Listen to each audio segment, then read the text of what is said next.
Hi,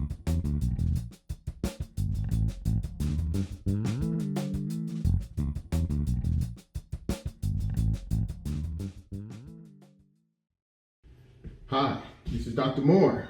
I'm back. So, today we're going to cover the lesson on increasing one's emotional integrity. Now, the tip for today, this idea of having what I call scientific swag. Now, you're like, does that even exist? Yeah, I made it up. However, I'm going to give you the definition. Scientific swag is when you can look at a concept, lean into it, understand it, and then apply that information accurately with confidence. That's what I want for you. Developing and getting your scientific swag on. So back to the idea of emotional integrity. Emotional integrity, I believe, is directly proportional to how well you're going to do as a student of science. So think about this. Everyone has gaps in their knowledge, but if you don't identify those gaps, and if you lie to yourself and pretend like you actually do, then you're going to get your feelings hurt at some point on that exam. So your ability to be honest with yourself, to be able to critique yourself, to be able to have a system in your mind to evaluate if the information you have is accurate is critical. And at the same time, to lower your defensive barriers where you can be open to new ideas of thinking, and at the same time be vulnerable where you raise your hand in class because you have a question and not pretend like you know the answer to it, will allow you to develop and increase your emotional integrity, and at the end of the day, get your scientific swag on. Good luck.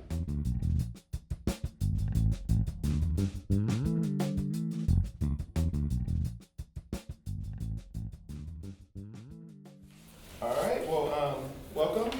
This workshop is going to be on increasing one's emotional integrity, and we're going to definitely dive into what integrity means and how that, I believe, is crucial for your journey as a student of science. So, how are folks doing out there in virtual land? I see you, I acknowledge you. All right, so Alexa, could you read that quote for us real quick? Actually, go back and take a look at that illustration on top and that saying underneath. You could read that and tell me what you believe that statement is trying to say.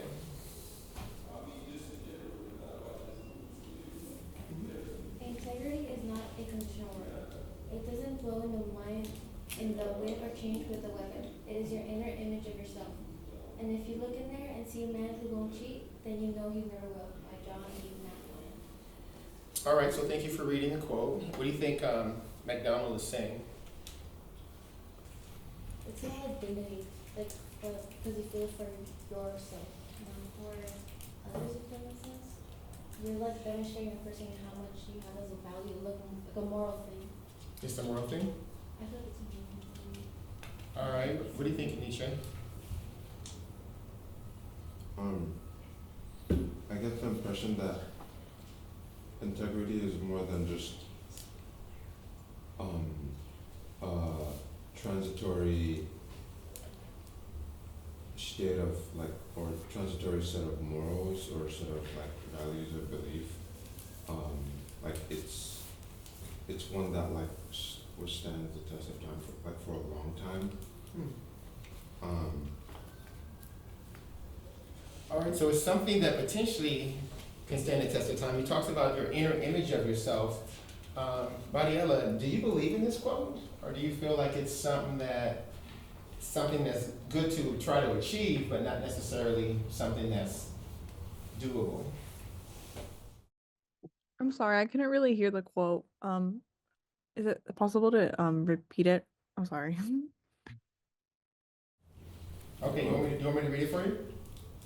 All right. Integrity is not a conditional word. It doesn't blow in the wind or change with the weather. It is your inner image of yourself. And if you look in there and see a man who won't cheat, then you know he never will.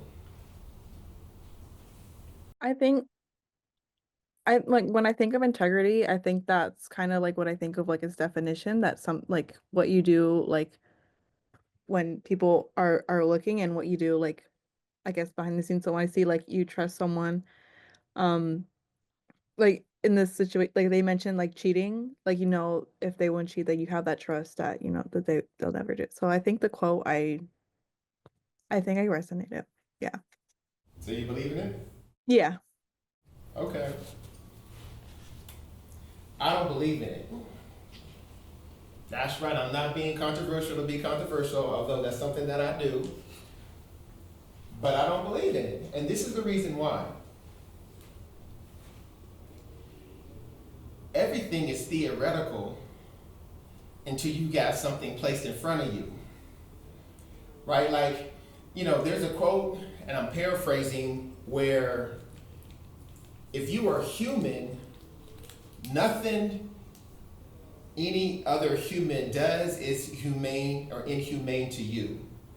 So I'm just going to translate that to, if you are human, nothing, serial killer or not, that another human does, you are capable of that if you are human. So you can sit here and be like, yeah, I would never eat anybody. I'm not a cannibal. Until me and you were in a boat together, and we've been out in the ocean for 2 months. I'm looking at you like, yeah, I'm about to eat that lamb chop up. And I'm being facetious, but you get the point that I'm saying is that, like, you don't know. It's a theory. It is a theory until you actually get put into a situation, and you have to be like, damn, that theory sounded real good in practice, but like, I think I'm gonna make a different decision now. It's good to have morals and have a high, to be ethical. But I'm just saying, until you get tested, it's just a theory. It's good to have that, but you really don't know. Potentially, that's just, again, I'm just being controversial, but it's just something to think about. Everybody else in virtual land, if you can, please put your camera on, because I would love to see you guys' face. All right, so emotional integrity. This is my definition. So the thing about me is that I'm really good at making stuff up. That's what I do. I make up stuff and try to create boundaries around it. It's okay. You don't have to believe it, but at least I'm giving you guys a framework for the stuff that I'm making up. So emotional integrity, the ability to be objectively honest. Objectively honest with your emotions as they relate to your perception. When I say perception, that's your reality. That's how you view the world. Of your feelings, of your mental state, of your intellectual potential, and fears. So how can you be objectively honest about your emotions around all those pieces? Sometimes that's harder said than done. But that's the beginning definition of emotional integrity. All right, Tom, could you read those very first two bullet points real quick? Requires openness to honest quickly. Ah, The first one, yeah, what does that mean? it's like be open, like stay open-minded to critics. Like you're not closing yourself off to how other people's feeling of you. I mean, you are not only having your own version of yourself. You have to getting perspectives from other people, and that means you gotta be honest to receive feedback, and then to have that feedback integrate into your own. I mean, a whole image of yourself. All right, I like that. Because you're like, I'm just great. I'm not emotional. I don't get jealous. Right? Until your friend's like, brother, you kind of do. What do you mean? And they start giving you examples. Now that's different. I mean, I'm not sure if you guys got friends like that to talk about, oh, that's different. But like, cause that situation was, but I usually don't. And then they bring up another thing. You're like, nah, but hold on. So yeah, that's one piece. Go ahead, bullet point number 2. Requires dialogue about one's blind spots, knowledge gaps, and faulty premises, hypotheses, and theories. So we all have blind spots. There's parts of us based on, and I'm making this up, our human psyche, where for defensive purposes, we may not take in everything, all of our actions, and process them and have awareness, right? Part of what we're supposed to do each day is become more aware of who we are, and that's through reflecting, right? That's through the ability to be honest with ourselves and reflect on our actions. But if you don't believe you have any blind spots, I'm just perfect. I'm just perfect, right? And that might not be a good look. And then they also talk about knowledge gaps. So you can get an A in calculus. You can answer every single question right that your professor gives you, and you can still have knowledge gaps because that professor didn't cover material that other professors in the country covered. Or the questions that they did cover that you answered, maybe skipped over areas that you might have been weak in, you just didn't know it. Right? So we all have knowledge gaps, but the goal is to identify them and then fill them with correct information. But if you believe you know everything, right? If you believe they call me Mr. and Mrs. I'm Dr. Calculus, you know what I'm saying? Matter of fact, you should just go ahead and give me a PhD because I'm just that good. If that's if that's your perspective, you may get your feelings hurt at some point. And my job is to make sure that you guys don't get your feelings hurt the way that they may get if you guys don't reflect on the game. Yeah, I'm just having fun with it, right? All right, third point, requires awareness. We talked about self-reflection and some type of evaluation process. You'd be like, yeah, I reflected on that, right? So say that you didn't do well on that exam. I reflected and it was the teacher's fault because they didn't teach us that. Go ahead. I feel like this has to do a lot with the ego as well. Mm-hmm. Ego death. Oh yeah. No, the ego's gonna come up. But that ability to be like, I reflected and I only thought about the one thing that had nothing to do with me, that was somebody outside of me, it was their fault. It's not a good look. So basically, we want to go back to what Tom was mentioning earlier about how do you have a 360-degree view of yourself and not just my perception, because you want to perceive that everything is okay. Go ahead, Nietzsche. I'm a little for the third line. Mm-hmm. I'm not clear on what the evaluation part of it, like the evaluation process, might look like, or what it means. All right, so one way to think about that is, say you took an exam and you studied, say, exam in chemistry, and you studied for it with your friends, you went to a tutor to get help on some of the problems that you felt like were more challenging, and you woke up the night before and you basically, was like, I think I got this. I think I'm going to be able to do well. And you take the exam, maybe felt a little bit of anxiety, but you end up scoring with 70% on the exam. Right? So then you have to ask yourself, through an evaluation process, what are all the things that could have maybe allowed me not to do as well as I thought I could? Because in my mind, I'm about to get an A. Right? So let's think about that. Based on that scenario, list some stuff out for me real quick. What are some reasons why that person may have not done well? Adam, you got any thoughts about that? I think sometimes I've taken an exam and thought that I understood more about the topic until after I took it, after I reflected on it, asked a couple more questions, and then realized like how much of a gap in the knowledge there actually is compared to like my confidence in it. But when you thought that you were competent, what got you there? Right? Go ahead. Studying, going to office hours, like really like stretching at like the understanding of like a problem. So one part of that evaluation process could be, I know I understand the information when I can teach it to someone else, right?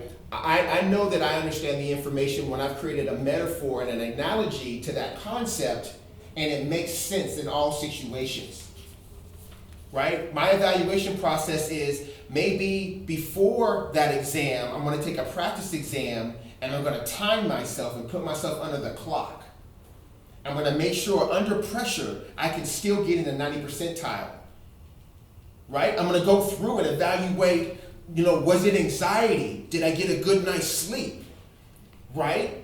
Did I need to breathe or something like that because there's a bunch of chatter in my mind and I was anxious for the first 7 minutes? Did I second guess myself? Was I decisive with the things that I know?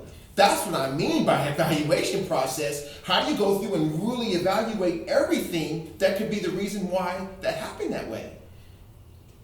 Instead of just going straight to, it was the teacher's fault, or they didn't teach us this, or whatever that thing may be, in a defensive way, to tell yourself it wasn't me. When it comes to yourself, I think it's like just looking at the personal traits you have, like be really honest with like the way you do things, how you react to things. Maybe that's like an evaluation of how you are as a person. Start off like with that sometimes. That's really kind of what evaluation means, and within yourself. But in my mind, I feel like as a student of science, anytime you have existing information, you should be always tying new information back to it. Right? Like I always felt like that was a win. Anytime I'm learning a new concept, and I'm like, oh, I'm learning this concept in physics. Oh, but that's connected to the concept I learned in chemistry. I'm winning. And if I try to make that connection back to something that I felt like I knew, and it doesn't make sense, it should bother you through your evaluation process. Not be like, oh yeah, nah, but I'm probably still good.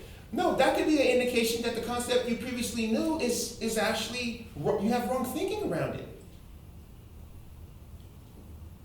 And it's giving you a chance to either go back and rethink about that, evaluate, and be like, no, the way I'm thinking about this new concept is wrong, because the way that I thought about it before in chemistry is right. But either or, you're still trying to figure out how to evaluate your quality of thinking. Right? Because someone's going to pay you guys a lot of money someday to think for them. And you have to be able to know when you actually have clarity of thinking and a high quality of thinking. And you have to be able to reflect, be honest with yourself, and evaluate your thinking. And your emotions can cloud that. That's all I'm saying.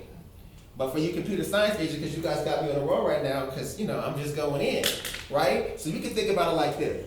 I'm gonna give you another analogy. You can think about the human body and yourself as an AI, as your body as a machine, right? As your body as a machine, it has a processor. Say that you have a fast chip, right? I can process, at a i7 or whatever that number is, i9, or we're the fastest chip that's out right now, right? I'm a fast processor. But at the same time, I have a hard drive, right? I can store information, but how am I storing information? Am I storing it in an organized way, or am I just storing it up in empty space in a fragmented way? And I need to do machine learning. I need to make sure that every time I make a mistake, I go back and rewrite that bad coding. Quit playing, because when I do math problems, I tend to miss decimal places, or I tend to put a negative sign, or I tend to make these small little errors. How do I go back and reflect on that and machine learn myself, right? So right now you have your brain and it's this machine that's loosey-goosey right now, right? But when you start to actually change the coding and tighten that coding up, then your machine starts to work a little bit tighter and tighter and tighter until it becomes this well-run machine. And it doesn't make mistakes. When it makes mistakes, it goes back and finds the reason why and eliminates that until and it starts to hum. Versus, I don't reflect, I don't evaluate, it's just this loosey-goosey because emotionally you get defensive and you don't want to do the machine learning part. Talk to me, y'all, because I said a whole lot. I actually do that a lot. I misplace the negatives, and when I'm doing like a macro, I sometimes confuse like the numbers. I just like for example, 6 and 7, I put a 7 and 6. I do that. Why? Maybe because, and also I didn't know like decimals before, so sometimes I just kind of move them forward when I think it's right, but it's wrong. That happens a lot. Just you don't know the basics almost like before, and sometimes because you're not really paying attention to what you're doing, or it could just be deceptive, but still, you know. So you really have to take time to reflect and find ways. So, and it's like, another example is when I used to do research in the lab. So I'm doing research in the lab and I gotta focus for hours at a time on these experiments that are highly sensitive, and you really have to have a strong mental muscle, right? So if I have this 96 well plate right in front of me and I gotta pipette something into each well, I could be like, okay, I'm pushing this up and pipetting, and then all of a sudden I start thinking about, I don't know, this date that I went on, or somebody who stepped on my shoes or something like that. And then because I start thinking about it, I'm like, well, did I put that in this last well or did I not? Oh, so do I go back and pick some more up and put it in the well? Because I think I didn't put it in there? Do I not put anything in the well, but maybe I did put something in the well? And all of that is because I just let my mind wander for like a half a second when I was doing something that's important. So for me in the lab, I would always have my pinky out. And so every time I hit a well, if my pinky touched the well, I push, no matter what. And if I moved over, if my pinky hit that well, then I push. And I had to find ways to make sure I always could track what I was doing. That was my way of having a check and balance system so I didn't make mistakes. That's machine learning. And it seems simple, but I'm just keeping it 100. You have to do that for yourself.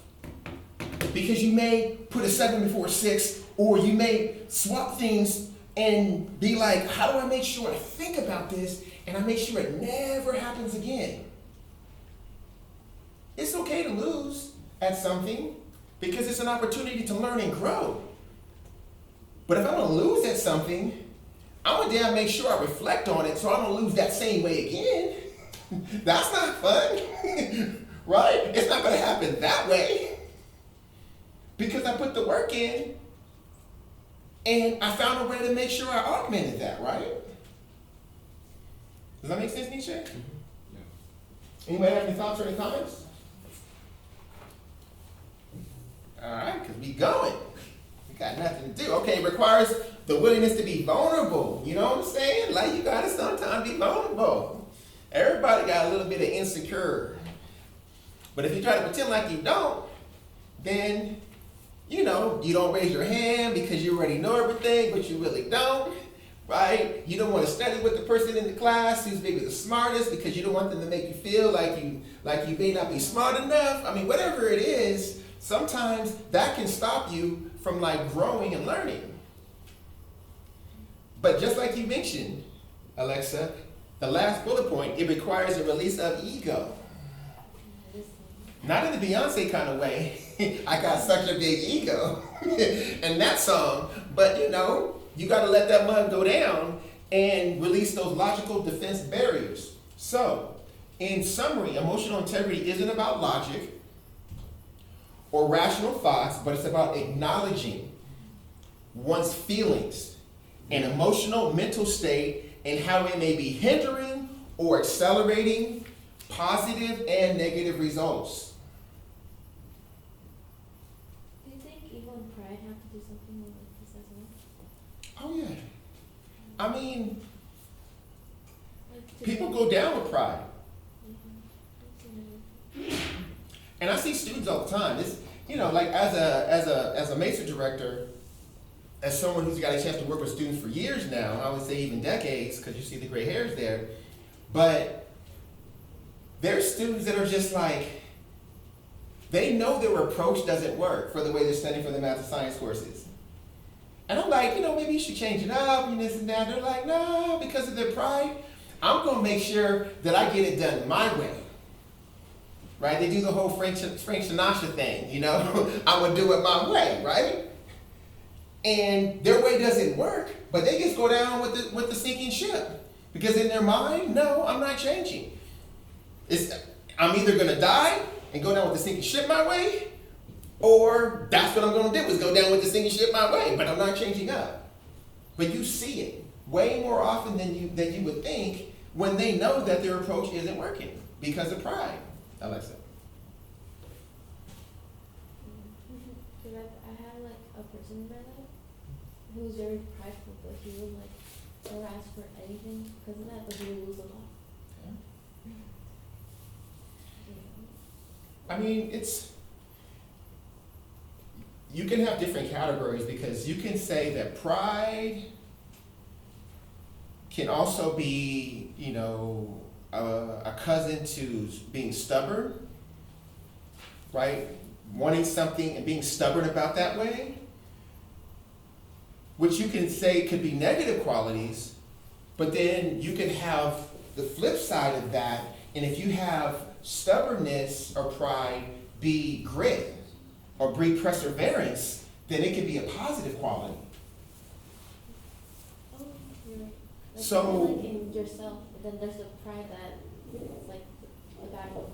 You can have a high standard for who you want to be and how you present yourself to the world and how you conduct yourself and how you have excellency with the way you learn, the way you process and think. But you still need to have that humility to be flexible, knowing that you don't know everything and you still can grow and learn. It's not arrogance. Why do some people have more pride in the race? That's a good question. So to the folks around here, what do you guys think?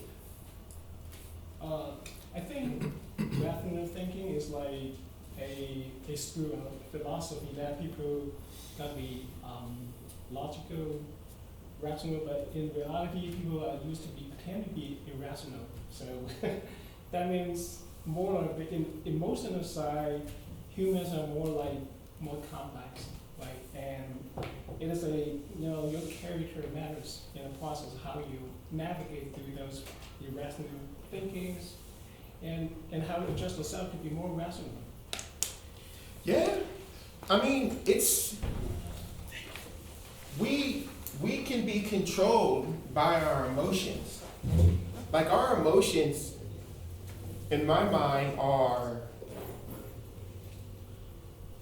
they're messages that are being sent to us through the currents in our body to tell us something. You know, you can have messages that are sent to you because you're passionate about something, and it's letting you know that there's excitement there, and it makes you feel good, and it's telling you, okay, continue to do that because this is something that makes you feel good. But you also have these messages that are like, okay, well, there's anxiety here, or there's jealousy here, or there's fear here. And it's, what do you do with that message when it gets sent to you? Do you pretend like it doesn't exist and put it to the side? Or do you acknowledge, wow, no, when that person did this to me, that it made me feel this way, and let me get to the core why I feel this way. Maybe I feel a little insecure around this, or sometimes I feel less than, or whatever that thing may be. In that moment, now you have the opportunity to try to maybe address it, heal it, or neutralize it. But when you ignore those messages, then the likelihood of that repeating again is going to be high if that's a lesson that you're supposed to learn for yourself. And if you guys want to get deeper in the game, because we ain't got nothing else better to do right now,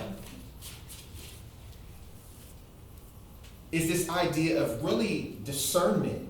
So I really feel like our creativity flow through the same currents in our body as our emotions. Right? When you open yourself up and you tap in, and your mind is trying to pull ideas and concepts together to create something, I believe is flowing through our emotional channels. But at the same time, if through your emotional channels you don't have the ability to discern when there's fear there, when you're trying to pursue a goal or activity, and you're saying that you're open to all the possibilities, but you're really pushing it in one direction because you're afraid of the outcome, well, that's tainting, in my mind, also your creative channels. Like, we have to be able to open ourselves up and know when we're getting inspiration in a very neutral, non-biased way to create versus having our emotions, because we can't really master and understand when our emotions are clouding our judgment, how that can make things go in a different way or different direction. Does that make sense? Yep. Yeah, the last part, because like that person I told you about, he was like, some days he will like be kind of, he loves himself, but when he was like vulnerable, he then said in reality he would hate himself, but he was aware of it, but nothing really ever changed.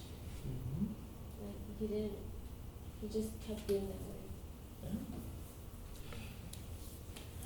All right, anybody else got any thoughts or any comments? I know I just said a whole lot. Anybody in virtual land? All right, I'm assuming that you guys are all good then. All right, so let's go. So on this next illustration, what is our intellectual blind spots or knowledge gaps? We talked a little bit about identifying our knowledge gaps. So on the left, you have that person, this is your current perception of yourself. I know all the information to get an A on this exam. But in reality, because maybe your emotional integrity is a little shakier and got some little cracks in it, your desired reality is, I'm confident in my ability to apply my knowledge to solve problems on exam day, and all those little things that maybe hinder me from getting there are on this illustration. So you may have an unhealthy ego. You may have bad study habits. Right? You do a problem once, maybe it's a problem that you have to use stoichiometry, or you have to use units, and you just plug and chug, and you throw in a formula, and then you make sure all the units match up, and you're like, it must be this. And you flip to the back of the book, and the book validates that it's the right answer. But do you really know it? No. Because if you can explain to somebody every step along the way and why it is what it is, you could be easily fooled if someone puts a two-step twist on you and just changes it up a little bit, and you be like, we never learned this. Because what you're relying upon is your memory of that equation and some pattern recognition of doing a bunch of problems that you're just plugging and chugging. I'm saying other people, not y'all, right? Fear. Fear can stop and immobilize you from acknowledging where you're really at. Insecurities, being intellectually lazy. You know, it just takes a lot of work to really be thinking about. You know, I don't want to think about all the different reasons why this answer is what it is. That takes too much work. I'm just going to go with the shortcut, memorize some stuff, and keep it moving. Again, none of y'all, but other people. Or you just may not have mental confidence. When I say mental confidence, that means you have confidence in what you know. And you see this sometimes. I used to remember seeing it in school, because there's this one time I was taking a physics course, and there was this one at Berkeley, there was this one girl who had a fast processor and could just manipulate stuff and come up with the answer, right? So I remember after the exam, I was like, how'd you do on the exam? She's like, I don't know. I'm like, what do you mean you don't know? She's like, I don't know. And I'm like, if you would have asked me, 12C, felt a little shaky on, 15, it could have been a hit or I could go through every single problem and tell you the ones that I knew I got right, or the ones that maybe was a 25, 50% chance of getting right because I wasn't 100% confident, but I had confidence in what I knew and what I didn't know. And then they get the exam back and she gets an A, and I'm like, damn. Oh yeah, she's not a dummy, but at the same time, she has no confidence in what she knows. So if she's studying to be a civil engineer, I don't want her building my bridge, right? If she's building the bridge, I'm gonna go across. I want the engineer to be like, no, this bridge is solid. These are all the different support points that I have on this bug. These are all the counterbalances and this and that. I want to be like, I don't know, it should be good. I'm like, no. You need to have confidence in what you know and what you don't know. Talk to me, y'all. What y'all thinking? Y'all are real quiet around here, smiling and stuff. Yeah, I have the same problem where they ask me and I'm like, I don't know. I have like 50% chance that sometimes I get it right and sometimes it's just completely, all the steps are wrong. So then my question for you is, how do you get to the place of I know? Some of them I do that and they don't know how I got the answer. Because I did it a completely different way than they thought I would.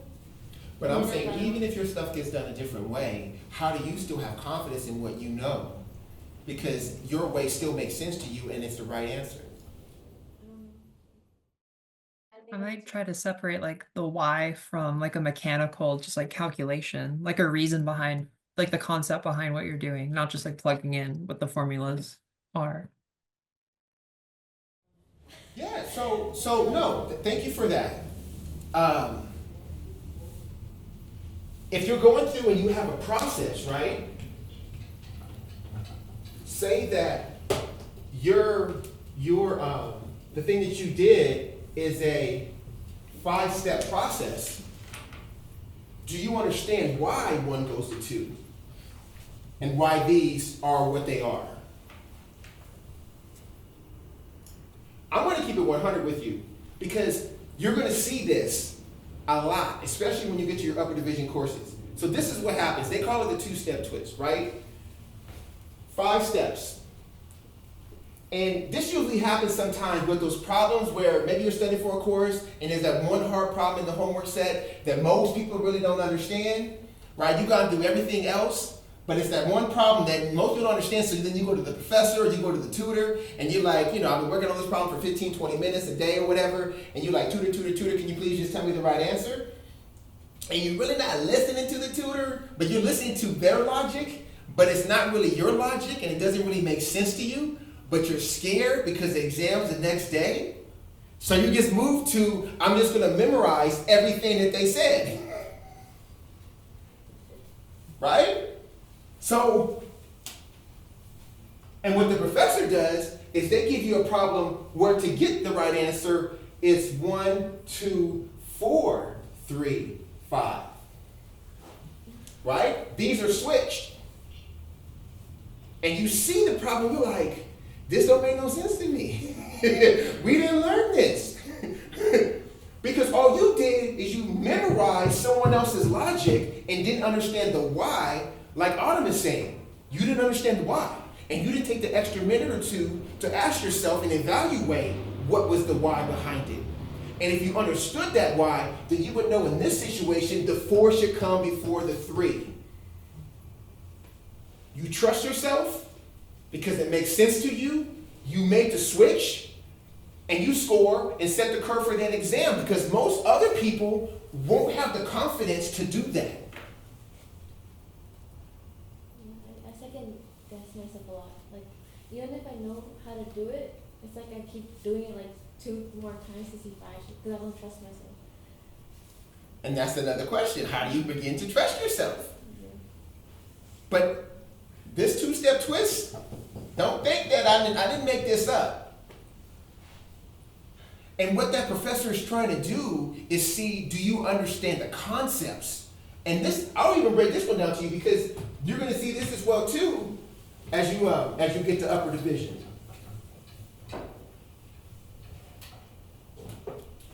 You're gonna have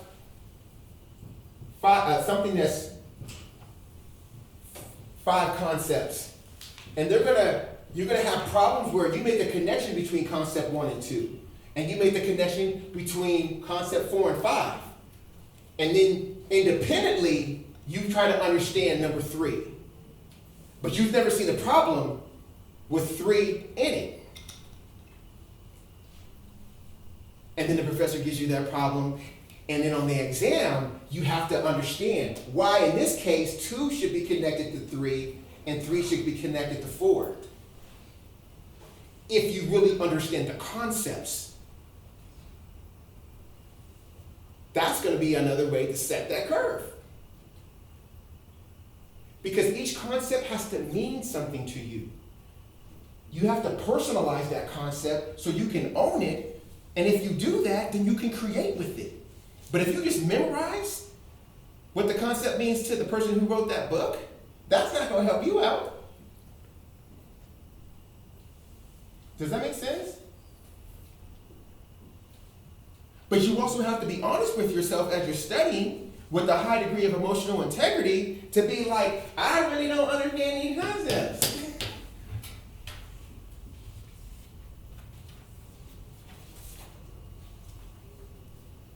Talk to me, y'all. What y'all thinking? I have that problem. I mean, it's. I didn't realize it was. Thank you though. No, it's.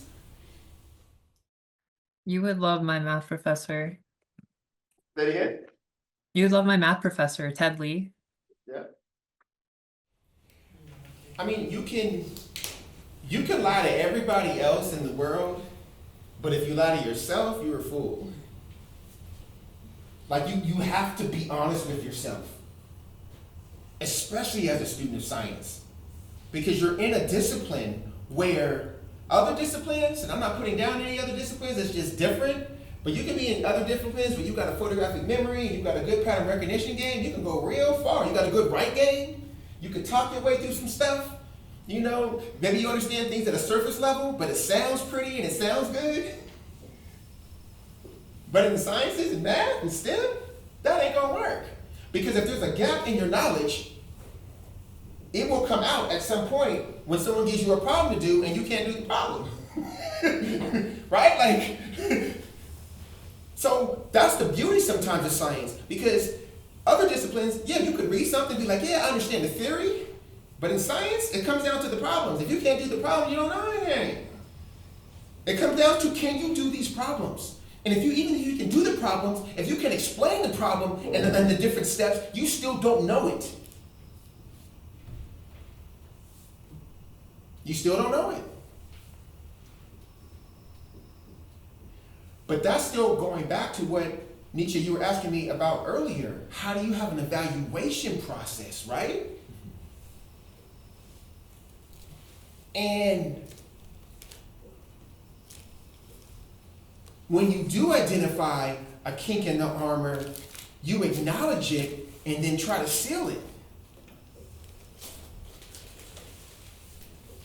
All right, we'll keep moving on because, you know, you guys are getting all serious now and stuff, looking down, smiling. Some people ain't smiling, you know what I'm saying? It's terrible right here. I don't know what's going on. But, all right. So, I do think, go ahead. like when you're not honest with yourself, it just becomes counterproductive for you.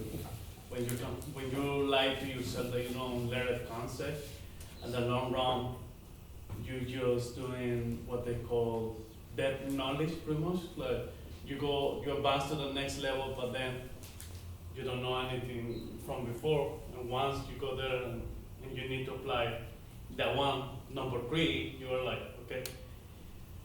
You have your time now, you're already on another course, but you need to memorize those concepts and then come back to the concept that you were supposed to memorize. So it becomes counterproductive. No, I agree.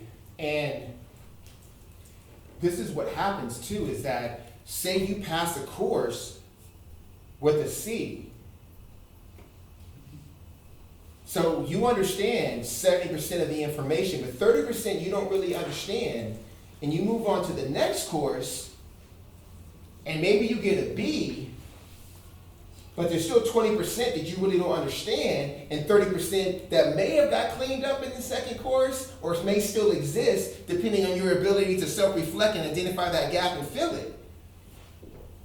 But if you keep stacking that over multiple courses, by the time you graduate, one, you're not going to be confident in yourself, and two, you're going to have fear there and feel like an imposter and being like, oh, I got my engineering degree, but I'm like, okay, you know, we paying you $150,000, $175,000, work that out for me. You're like, huh, what? But there's no solutions. No, this is something new we developing. But you had that, 3-point, whatever, work that out. And because you never really developed that muscle, right? Of really thinking and evaluating your quality and clarity of thinking. So it's a scary road to go. And at some point, you may crash and burn. But everybody has to go through the process, right? So I'm just a messenger, so we just having a little friendly conversation and chit-chatting about, the possibilities of what other people can do. None of y'all, but other people, you know what I'm saying? What's going on, DJ? I'm having too much fun with it, DJ. That's my fault. I get it, bro. All right, so how do we identify his or her blind spots and knowledge gaps? How do you identify when you have a knowledge gap? That's the question that we're trying to figure out for ourselves. What are you thinking, Tom? Tom and then Alexa. Well, I mean, it depends on the testing. You try you will set your problems and see if you could get the problems all right. And yeah, I mean, if you got problems wrong, probably that's a signal that you have some misunderstanding or there's certain gap in your knowledge base that you fix. Mm-hmm. All right. Doing problems, evaluating, wrong problems. Right. It's like learning from your mistakes. Okay. What else? How do we identify these knowledge gaps? How do we identify when we have some bad thinking? When you literally have the thought that you don't know it. Say that one more. Say that one last part again. When you literally get the thought of it, like not knowing what it's unsure, like the first thought, like not two thoughts, like the one that pops up. When your initial thought is the wrong thought or the right thought? The wrong one. Okay. That's how you know there's something like that, but you choose to ignore it, right? It's like assumption. Like you have this thought of hypothesis, and then you're gonna test it and see what's the Well, you don't test it really. You just kind of like ignore it, and then that's how you know you have a gap because you ignore it, you keep going, and then go further, and then you realize, how did I get here? Because you don't really know now what you have in front of you. So, all right. I think this is a good line of inquiry because I think what you guys are both are saying can be, I'll use the word, merged together. So that initial line of thinking, that may be bad thinking, could be your intuition, but it just may be off, right? You're saying, okay, if it's off and you double down and just keep moving towards what that intuition is because you don't want to maybe evaluate it, that's one direction. And I think what Tom is saying is that intuition, that first thought, is a hypothesis, and you're saying, how do I test it? Like bettering it. How do I test it? How do I stress test that hypothesis? Because my intuition says this, and it's okay if your intuition is off, because you identifying that it's off lets you know you have to do some more refining and tinkering with stuff, right? So that's great. But if you ignore it, kind of like you were mentioning, then that's not great. All right, give me a second. I'm going to write that down. So, when intuition is off, and you don't check. Okay, Nietzsche, what are you thinking? was thinking if you can't apply it to something else, like if you can't apply that knowledge or concept, then that's a sign that perhaps you might not understand it as well as. Okay, I like that. Can't apply knowledge / concepts. Yep.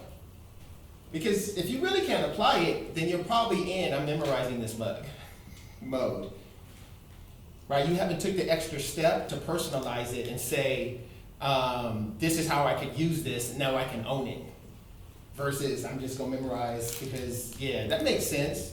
Right? It's kind of like, you have a math instructor and they go through and they're teaching about some function and they then do this long, math equation on the board and you're sitting back in your chair and you're like, oh yeah, that makes sense to me. And then I erase the board and I'm like, you do it? You're like, huh, what? I understand their logic, but it's not your logic. And you would just have to memorize what you thought I just did because you haven't really owned it yet, right? That's the next step that you have to then always push yourself to do, if that makes sense. All right, anybody else in virtual land? You guys have any thoughts around how do we find these knowledge gaps, these blind spots? I like looking for stuff that like feels viscerally uncomfortable or like it's shaky. It's a good Okay. place to start. All right. Can I add one more? Sure, no, please, rattle off. If I have the opportunity to talk to someone who knows more about it, like a tutor, like in the Star Center or my professor,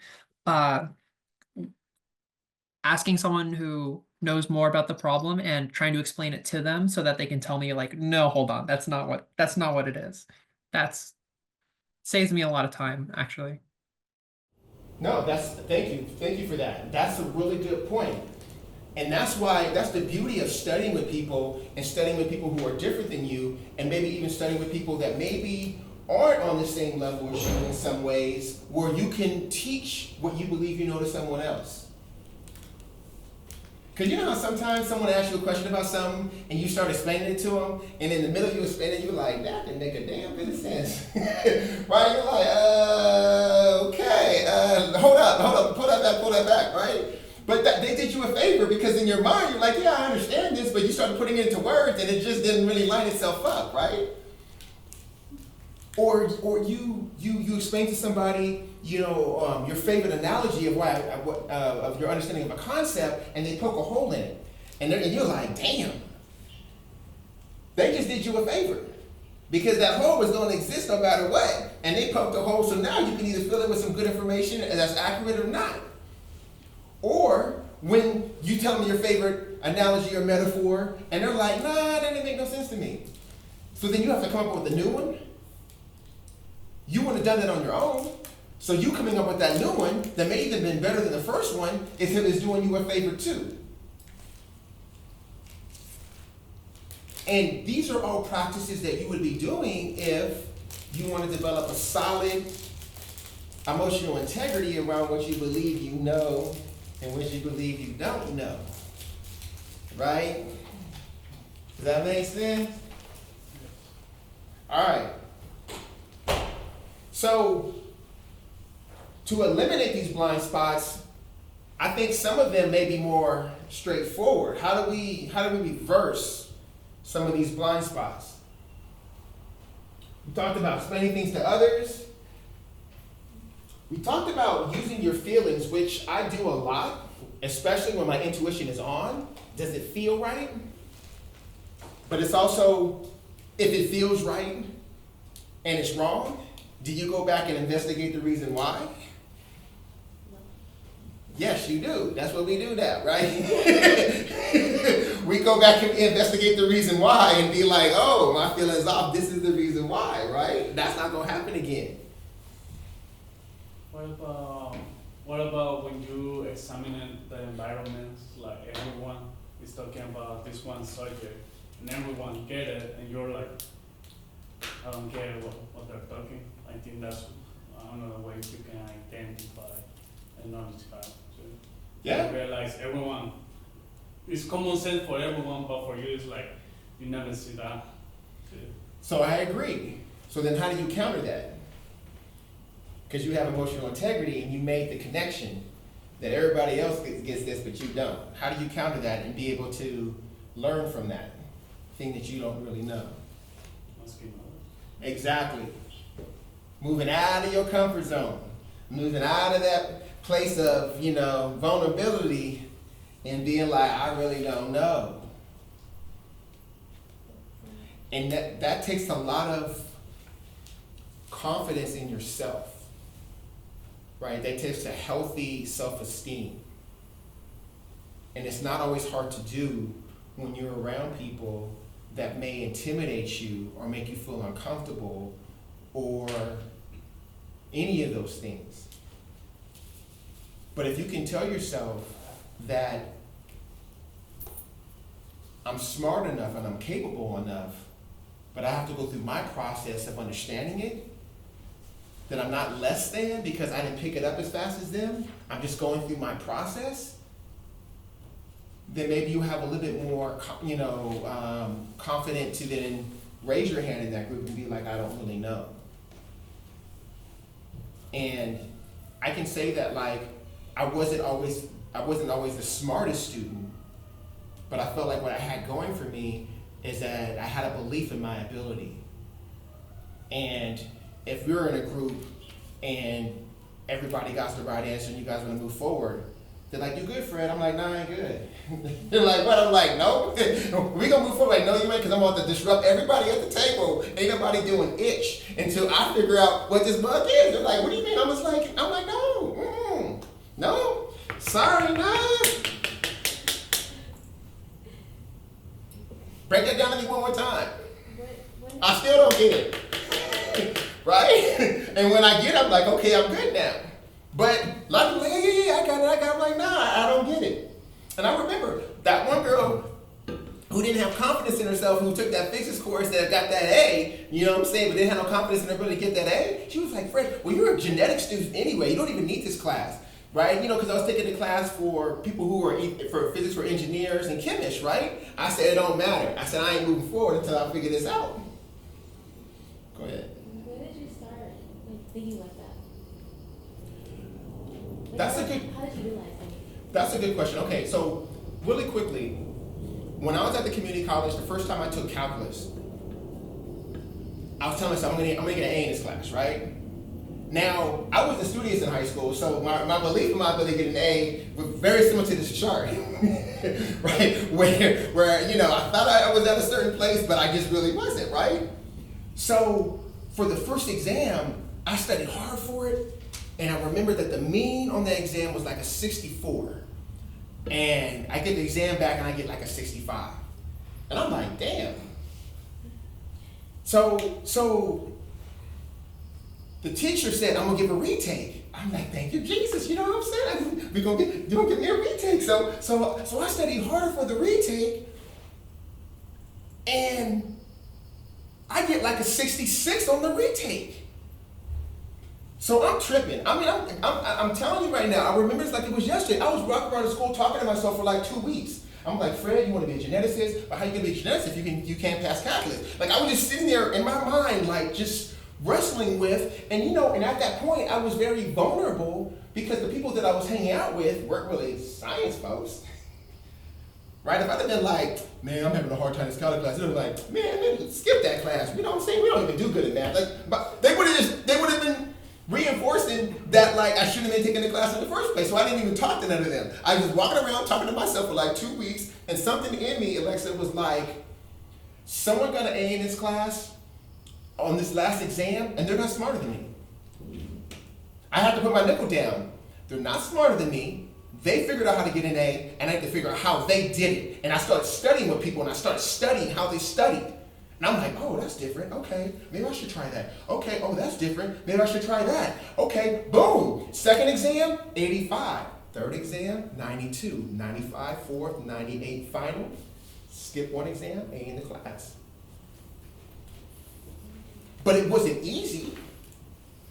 Because the second semester calculus, you would have called me Mr. Calculus, Because I started off with the highest grade in the class, and the teacher used to give me all the extra bonus assignments for me to do for them to then give to the class, right? But I had to ask myself, what's the difference between when I first started calculus and when I first started calculus the second semester? I'm the same person. My genetics haven't changed, right? I was evaluating myself. And the first thing that I came up with is, one, I didn't think that I could get an A. I didn't believe I could get an A the second semester. I knew I could get an A. And the second thing was, I changed my approach to how I was studying and got better at studying.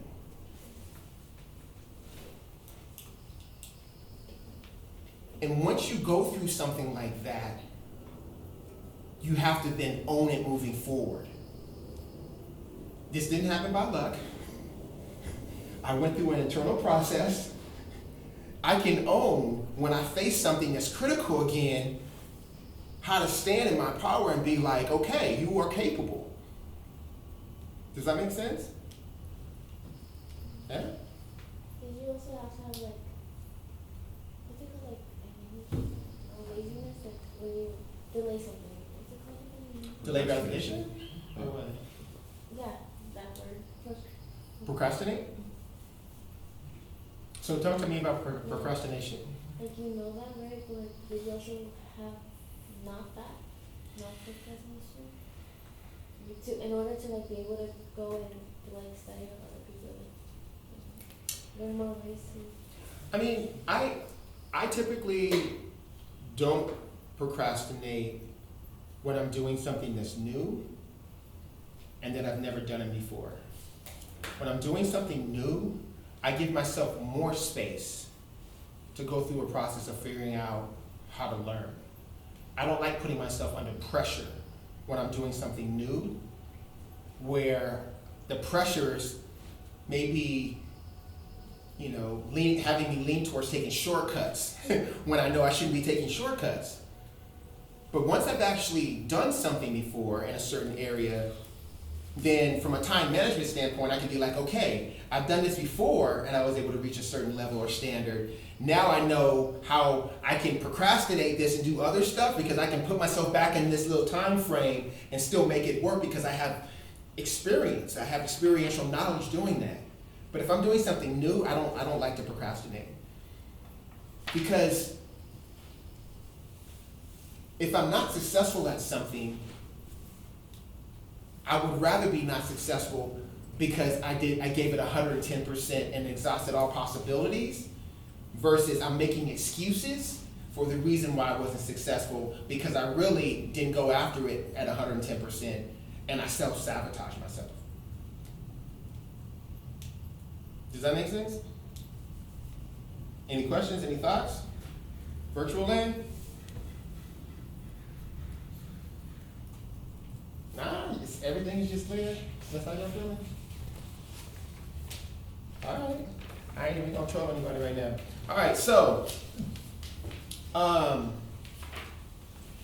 let's go to this quote right here by Helen Keller. This is one of my favorite quotes. And this right here deals with fear. Security is mostly a superstition. It doesn't exist in nature. Life is either a daring adventure or nothing. Talk to me. What are you guys thinking about that quote?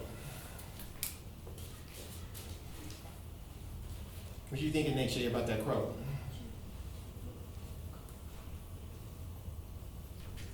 I mean, if you're living under the sun, then there's always something that can, no matter what kind of security you think you might have, or this can be security in a physical sense. This can be security in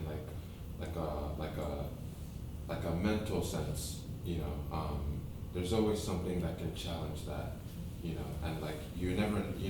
Sometimes you never know until you're hit with that. And you realize just how little, if any, security you had, even though you might have thought you had security, you know. Oh, I like that. Anybody else want to add, subtract anything from that? Go ahead. Yeah. I would say security is like temporary. It's never forever. Nothing lasts forever. So, like what he was saying. I don't know your name, but something's gonna happen. No matter how secure you are, one day it's gonna be like, oh, there's gonna be stress in my life again. So you can never avoid that. So maybe security is a temporary state of mind. Yes. And so if we know that security really doesn't exist, right? That the things that maybe we have that give us this temporary state of mind, maybe it's a certain number in your bank account, maybe it's 7 or 8 or 9 or 10 or 20 or 1,000 figures, right? Maybe it's having a house that has so many rooms that's on a flat land that's above a mountain with perimeters around it, right? Like whatever that is, right? It's allowing you to have a state of mind that like, I'm secure. Until someone does something stupid, Russia then throws a nuclear weapon that goes our direction, and now that security is gone. All that number in the bank is gone. You can't use it no more. And the mountain that your house is on is rubble, right? I mean, it doesn't exist. It's just the things that we do to make ourselves feel security. But if you get comfortable being uncomfortable, then you can adapt to anything that happens in life. Like when you don't fear it. I'm not interrupting something. Yes. Like when you like, how do I explain it? How do I explain this? When you get used to like not being in fear when uncomfortable things happen. Is that what it means? Yeah. I don't really get what you mean by security, but I mean, it means what you just said right now, being uncomfortable with being uncomfortable. Yeah. When there's chaos around you, there's always opportunity to still grow and expand based on your mindset. Do you think it's a good thing to be like used to chaos? Or not a good thing? For some people, they like being in chaos. I personally don't. I can operate in chaos, but I'm not going to have it as my normal state. Right now, that's just my own choosing, right? I like things that are ordered and measured. And for me, the way that I allow myself to be at my best is that when there's structure, when there's boundaries, then it gives me permission to move outside of those boundaries and expand. But I still have boundaries there. But other people are different, right? You have to know yourself. Why do people like chaos and some don't? Is it because how you do it? Anybody want to answer that question? Why do some people like chaos and other people don't? Go ahead. I'm gonna assume they like to be on edge, because it'll challenge you and you'll grow into like spawning out what you're uncomfortable with. Okay. And so if you're comfortable, let's just say you have all the money, you have a house, secure family, you're not gonna find growth because you have the job, you can secure yourself and say, hey, a couple more years, we're fine. But if they have that edge, they'll be always willing to look outside the box and be like, hey, let me try this and see what happens. And maybe they could continue to grow from there. I like that.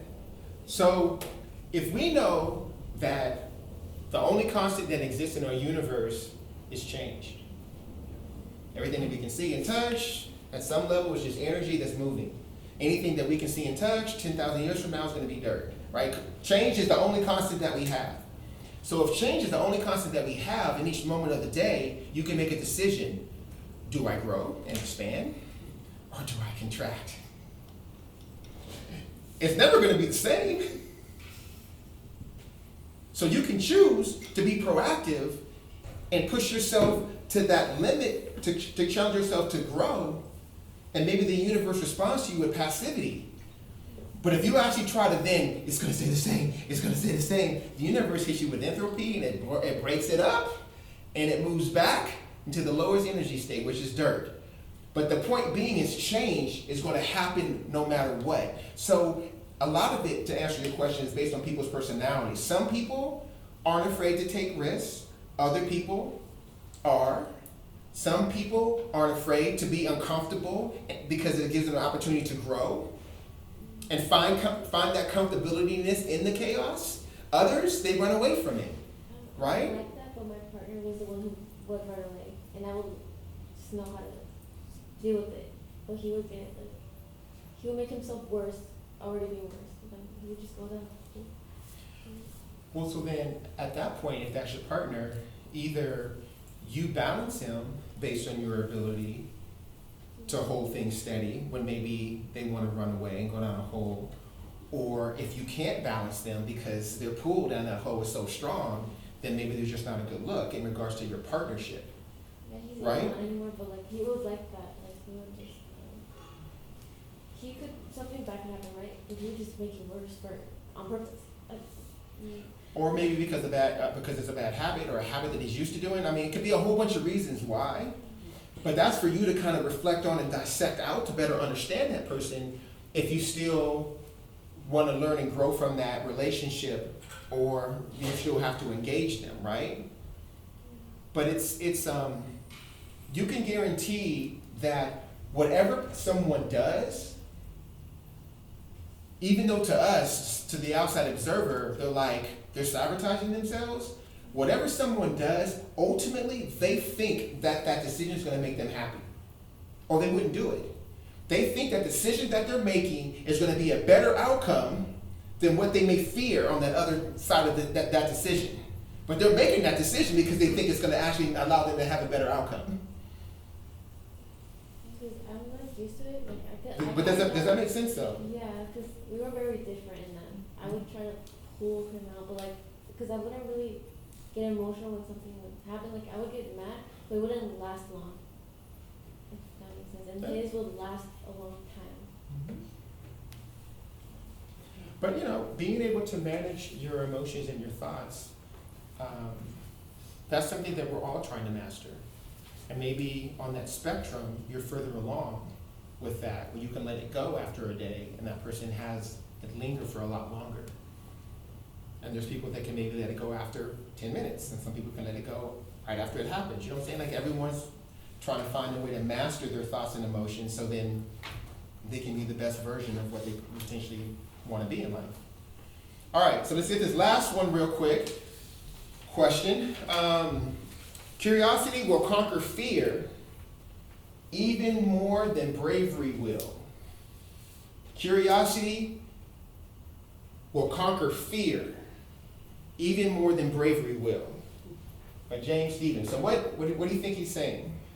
No, well, I was just laughing because I was thinking of the curiosity killed the cat. Mm-hmm. The reason, okay, you know what? Okay, I'll give you a life story. Okay. So, I don't know if you ever see those tension, like, I don't know if you see your garage, it has a tension spring, right? Uh-huh. I have changed those, right?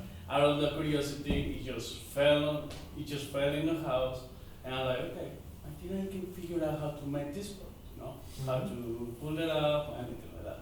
I had done that a couple times, and I learned because of curiosity, right? Mm-hmm. Then I go to the engineering club, we were talking about that, I said the story, and everyone is like looking at me. I will never touch those. Why? It's like, people die from it, And then my curiosity goes, okay, this is very dangerous, but somehow I managed to do it safely. And then I'm like thinking, okay, I could be like the cat, I could be like, because people can snap their hands because it has like 300 pounds of torsion. So like he can live for a garage, so it's like 500. He can snap your arms or anything. So what I say is like curiosity. You gotta end your curiosity and get to All right, so I like that story. but we're going to narrow this conversation of curiosity to conquering fear. Yes. Fear. I just want to say. No. I just want to say one more thing. Go ahead. Like before the prior knowledge that they told me, Mhm. I wasn't scared of doing it. I was like, okay, this is a normal thing. And No. then you realize, okay. So, but again, fear. Because we just talked about how security doesn't really exist in nature, nowhere. But it's our fear of not being secure that sometimes can stop us from growing. But when you think about someone who's brave, I'm going to rush into this because of my bravery to conquer my fear, or I'm going to be curious about and want to understand the why, Autumn, then which one would you prefer? Bravery or curiosity?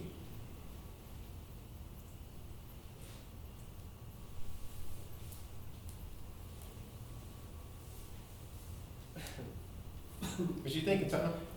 I think being curious is like it's self-driven. That means you have this drive to look for answers or solutions to a question that bothers you.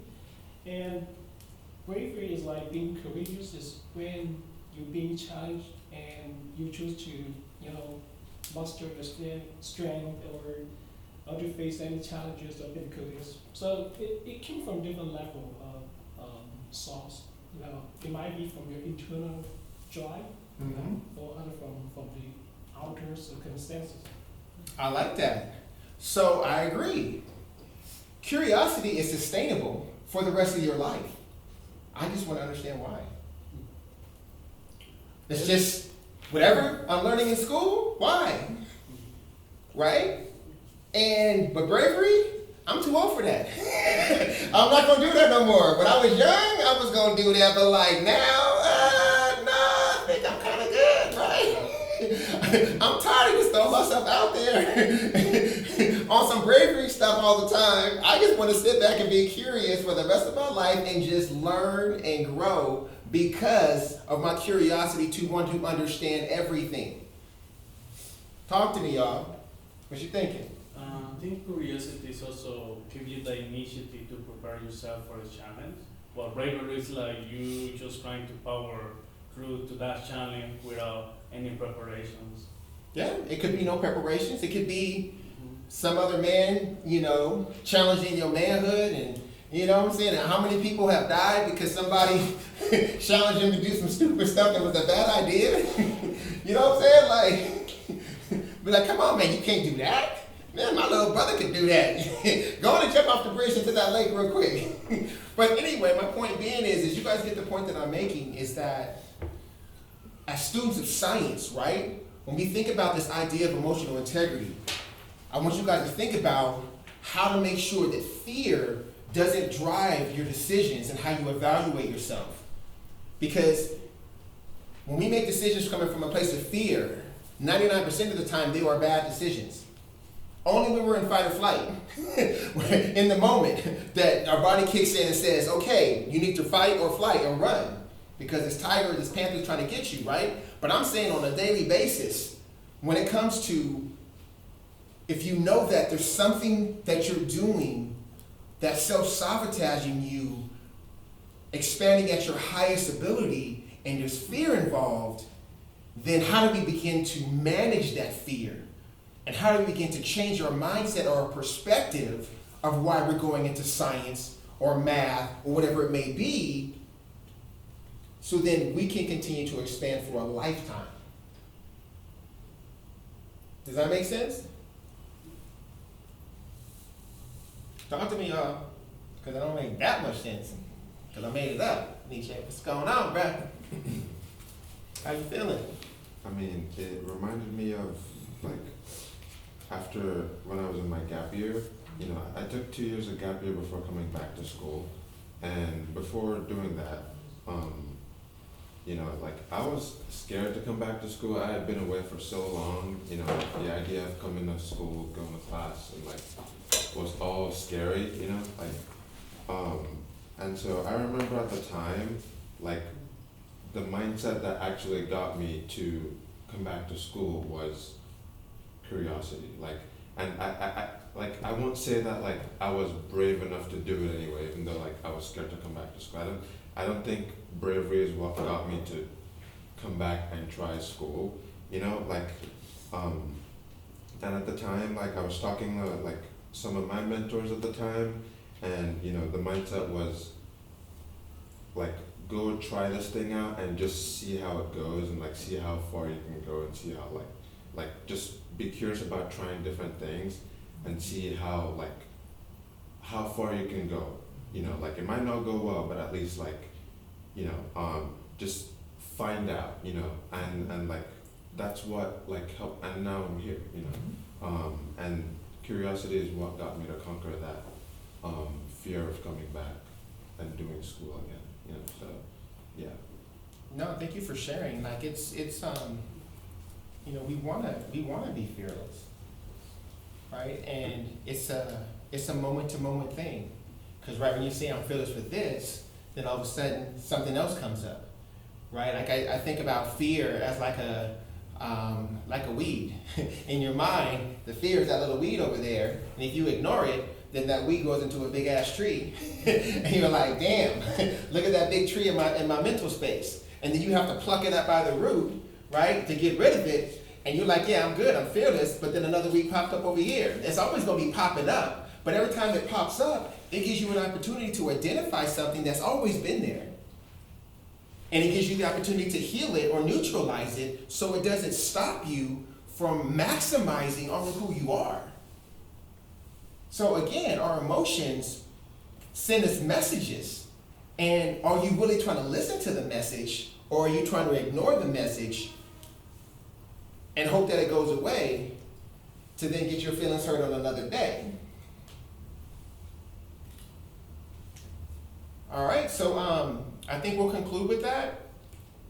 If you guys have a moment, please go online to Lesson 2.6 on the MESA website and take that quiz real quick so you can get credit for today. But I haven't done those. well, you can still go back and do them. But I just I feel like I just really appreciate you guys who showed up today. We had some pretty good conversation and talked about some deep stuff, and that's what this community is really about. Is having each person who has a different perspective share that in a way where, you know, the collective can grow. Because it's not like I know everything. You know, I'm just facilitating this conversation, having a good time doing it. But you know, I don't know everything, and I learn every time I get these workshops. So, how's it going, Eduardo? Hello. Hey, I have a question because I was gonna say something about curiosity, that you have to be brave, you know, to motivate that, or just to follow your curiosity. But I don't know. I know I kind of doubt uh, what I just said, because I don't know, maybe just curiosity is just an accident, you know. You don't really it's no bravery involved, or it's just that it's something that you just don't even know. You just follow your instincts, you know, or I don't know. Right? I agree. I agree with you. I think that the way you're thinking about it in the latter way, curiosity can really be pure, and its sense of just wanting to know why, right? And you can take that by then overthinking the curiosity and thinking all the things of why that curiosity may be a bad thing. And we're seeing in some ways maybe it's always not good to be curiosity about things you may not be able to understand completely, because you could get harmed. But if you think about it from the standpoint of pushing yourself to be the best version that you can be, and finding a way to move past fear to get to the other side of that, that could be, you know, an approach that's a little bit more easier to do. But go ahead.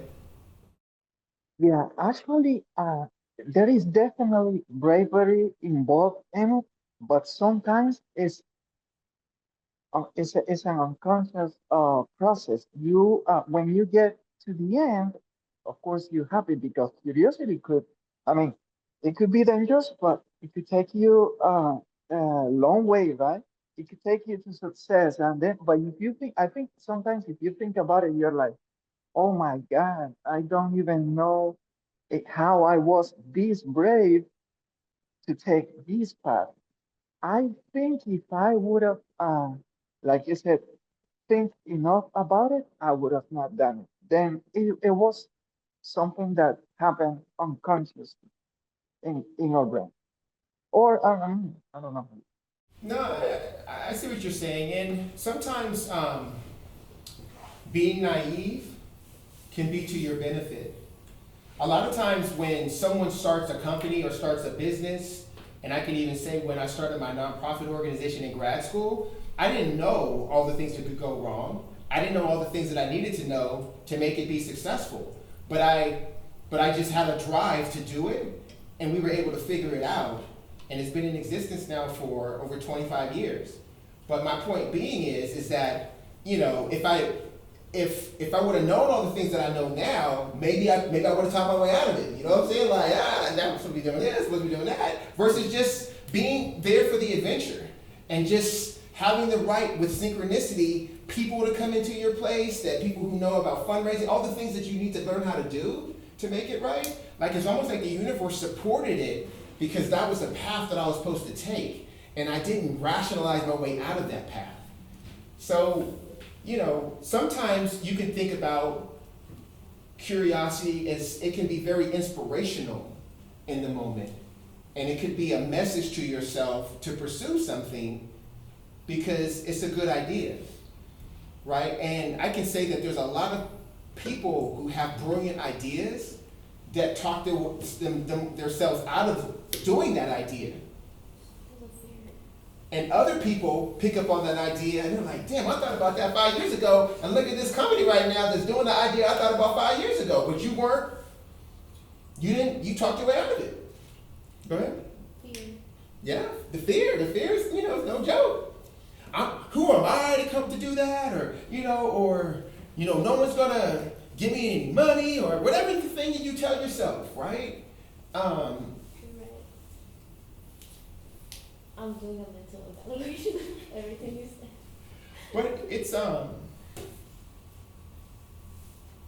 but again, if you think about the situation is from a standpoint of what's the worst that could happen if I do this or if I don't do this.